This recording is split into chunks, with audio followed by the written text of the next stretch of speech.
Hey everyone, আসসালামু আলাইকুম। Welcome to my Ramadan day 2 vlog.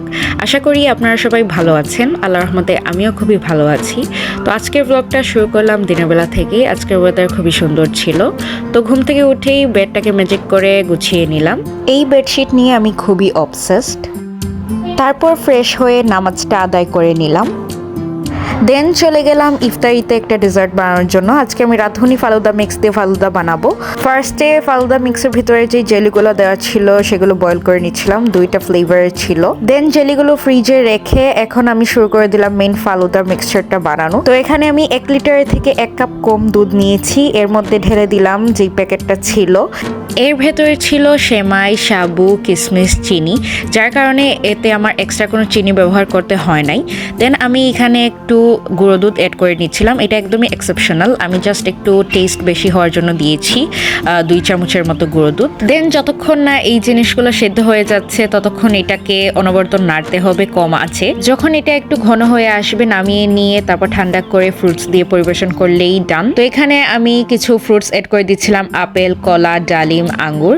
তো এগুলো আমি ফার্স্টে গিয়ে এটার ভিতরে দিচ্ছি, দেন সার্ভ করার সময় আরেকটু উপরে দিয়ে ডেকোরেশন করব। সব কিছুই পারফেক্টলি হয়েছিল, কিন্তু জেলিটা পারফেক্টলি জমে নাই। এটা একটা স্পয়লার ছিল। অনেকক্ষণ ফ্রিজে রাখার পরও এটা জমে নাই, কারণ তারা যে জেলিটা দেয় এটা একদমই ভালো না। তো আপনারা দেখতে পাচ্ছেন কাটতেছি, বাট স্টিল এটা নরম হয়ে আছে।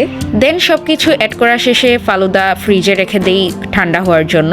দেন আমরা ভাজাভুজি স্টার্ট করে দিই। তো এখানে ক্যামেরাম্যান পেঁয়াজু ভাজতেছিল। আমরা পেঁয়াজুতে বেশি কিছু মশলা ব্যবহার করি না, খুবই সিম্পল ভাবেই পেঁয়াজু বানাই। দেন পেঁয়াজু ভাজা শেষে এখানে আলুর বড়া মানে আলুনি যেটাকে বলি আমরা, সেটা ভাজা হচ্ছিল। এইটা সেম বেগুনির ব্যাটার দিয়েই বানানো হয়, সেম ওয়েতে।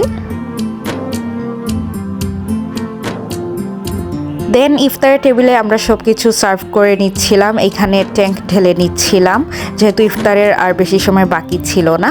তো আমাদের আজকের ইফতারে ছিল ছোলা ভুট, সালাদ, ভাজাভুজি, ট্যাঙ্ক, ফ্রুটস আর ফালুদা।